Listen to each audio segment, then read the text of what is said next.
मनुष्य की अकाल मृत्यु क्यों होता है? क्या अकाल मृत्यु पहले से तय होता है? दोस्तों, गरुड़ पुराण में बताया गया है जो हमारे साथ होने वाला है वह पहले से ही निश्चित होता है, जिसे कोई टाल भी नहीं सकता। जो मनुष्य के पिछले जन्म और वर्तमान जन्म के कर्म पर निर्भर होता है। जो मनुष्य इस संसार में जन्म लिया है उसका मृत्यु पहले से ही निश्चित है, परंतु किसी कारण किसी मनुष्य का जीवन बीच में ही समाप्त हो जाता है, वह अकाल मृत्यु को प्राप्त कर लेता है। मित्रों, अकाल मृत्यु इन्हीं को प्राप्त होती है जो पापों से लिप्त रहता है, जो अधार्मिक कार्य में लिप्त रहता है। ऐसे मनुष्य को किसी कारण अकाल मृत्यु का भोग भोगना पड़ता है और उसके मरने के बाद भी उसकी आत्मा भटकती रहती है। दोस्तों, गरुड़ पुराण में बताया गया है अकाल मृत्यु उन्हीं को मिलता है जो जीवन में किसी मनुष्य के प्रति दुर्व्यवहार, किसी असहाय को दुखी करना, किसी के साथ धोखा करना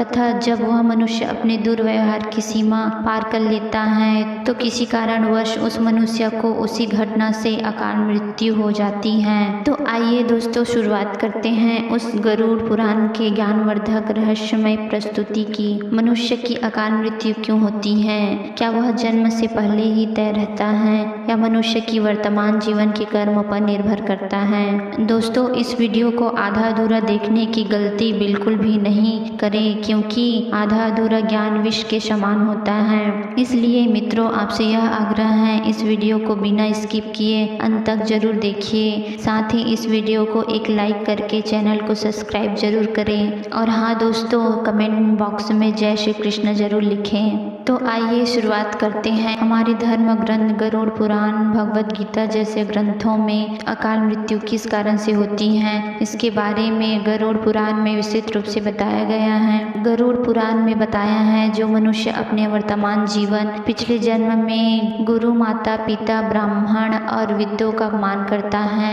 या निर्दोष प्राणी की हत्या करता है, झूठ, चोरी या छल कपट अहंकार में लिप्त रहता है, उस मनुष्य को किसी कारणवश अकाल मृत्यु प्राप्त हो जाती है तथा उसके मरने के बाद भी उसकी आत्मा प्रेत योनि में भटकती रहती है।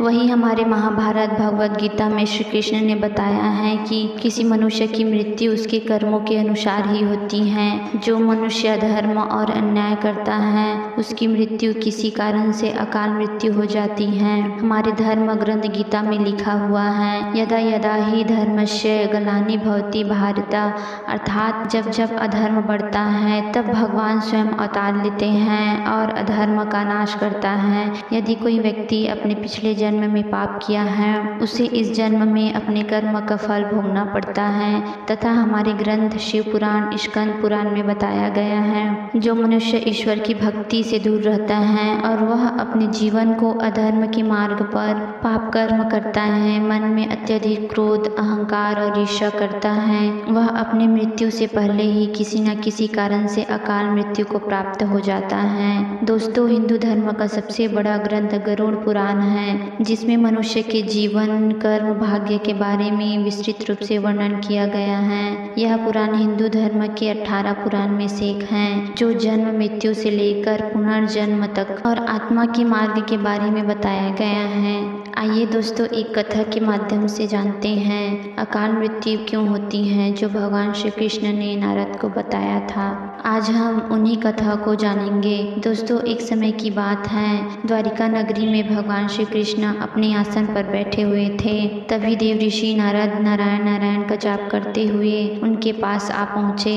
वह बहुत चिंतित थे, उनका मन भी व्याकुल था। उन्होंने विनम्रता से प्रणाम करके बोले, हे प्रभु, और बोले, हे प्रभु, आप त्रिकालदर्शी हैं, तीनों लोक के स्वामी हैं। हे प्रभु, इस संसार में जो कुछ भी घटित होता है वह आपकी लीला है, पर हे वासुदेव, जो मनुष्य इस संसार में जन्म लिया है उसका मृत्यु निश्चित है। पर हे प्रभु, मैंने देखा है इस संसार में कुछ मनुष्य लंबी आयु जी पाते हैं जबकि कुछ मनुष्य अकाल मृत्यु को प्राप्त करते हैं। हे प्रभु, ऐसा क्यों होता है?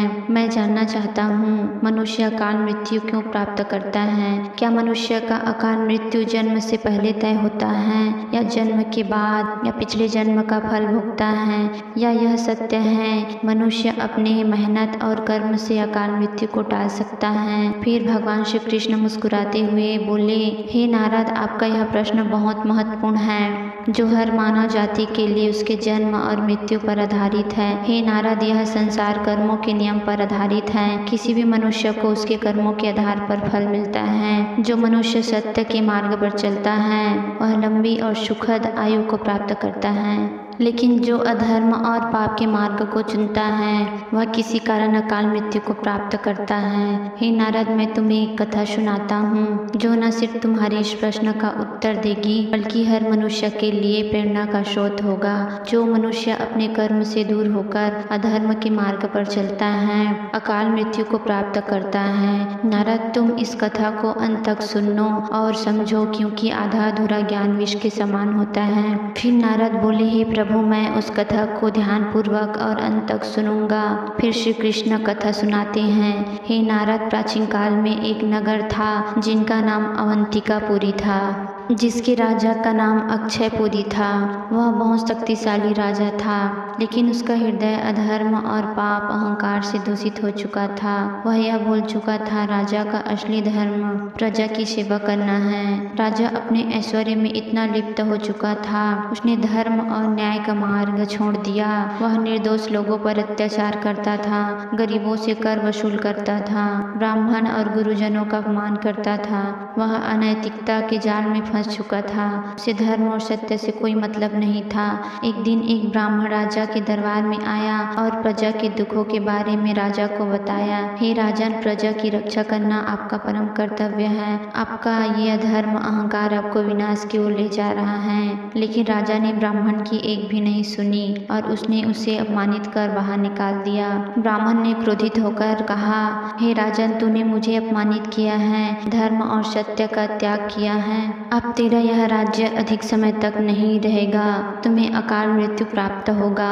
राजा हंसते हुए बोला, हे ब्राह्मण, मैं बहुत शक्तिशाली हूँ, न ही मुझे कोई मार सकता है, न ही कोई मुझे हरा सकता है। फिर ब्राह्मण बोले, सुन राजा, जो मनुष्य अहंकार से लिप्त हो जाता है उसका पतन निश्चित है। अगर तुमने समय रहते अपने आदत को नहीं छोड़ा तो तुम्हारी मृत्यु अकाल मृत्यु के कारण होगी। लेकिन राजा ने ब्राह्मण के आदेश को मजाक समझकर उसे राज दरबार से बाहर निकाल दिया। लेकिन दोस्तों, नियति के नियम अटल हैं। कुछ दिनों के बाद राजा शिकार की यात्रा पर निकला।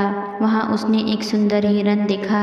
एक महर्षि उसे अपने आश्रम में पालते थे। उसने अपनी शक्ति के प्रदर्शन के लिए उस निर्दोष प्राणी हिरन को मार दिया। महर्षि को यह पता चला तो उन्होंने राजा को क्रोधित होकर श्राप दिया, तूने निर्दोष प्राणी की जान ली है, अपने प्रजा पर अत्याचार किया है, तूने अपने कर्तव्य का पालन नहीं किया, तुझे भी इसी प्रकार से अकाल मृत्यु प्राप्त होगी। राजा हंसते हुए बोला, हे महर्षि, मुझे कोई नहीं मार सकता, मेरा शक्ति अपार है। किन विधि का विधान अटल था। उसी रात राजा के महल में भयानक हमला हुआ।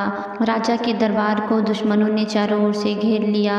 राजा के सेना के साथ राजा की भी हत्या कर दी। कुछ ही देर में राजा का अहंकार सब समाप्त हो गया। फिर श्री कृष्ण बोले, हे नारद, राजा ने अपने पापों से अपनी मृत्यु को बुलाया है। नारद, ये संसार कर्मों का खेल है। जो जैसा कर्म करेगा वैसा ही उसको फल मिलता है। जो मनुष्य धर्म कर्म सत्य के मार्ग पर चलता है उनकी रक्षा स्वयं ईश्वर करता है। लेकिन जो मनुष्य अधर्म करता है उसे अपने पापों का फल भोगने से कोई नहीं रोक सकता। उसकी मृत्यु किसी कारणवश अकाल हो जाती है और उसके मरने के बाद भी उसकी आत्मा भटकती रहती है। उसका अगला जीवन भी कीड़े मकोड़े खाने वाले जीवों में जन्म होता है। भगवान श्री कृष्ण कहते हैं, यदि कोई मनुष्य निस्वार्थ भाव से सेवा पुण्य करता है तो कभी अकाल मृत्यु नहीं होती। उसकी रक्षा भगवान करते हैं। भगवान श्री कृष्ण की कथा सुनने के बाद नारद को समझ आ गया अकाल मृत्यु क्यों होती है। नारद ने भगवान का आभार व्यक्त किया, हे प्रभु, आपने मुझे ये ज्ञान दिया।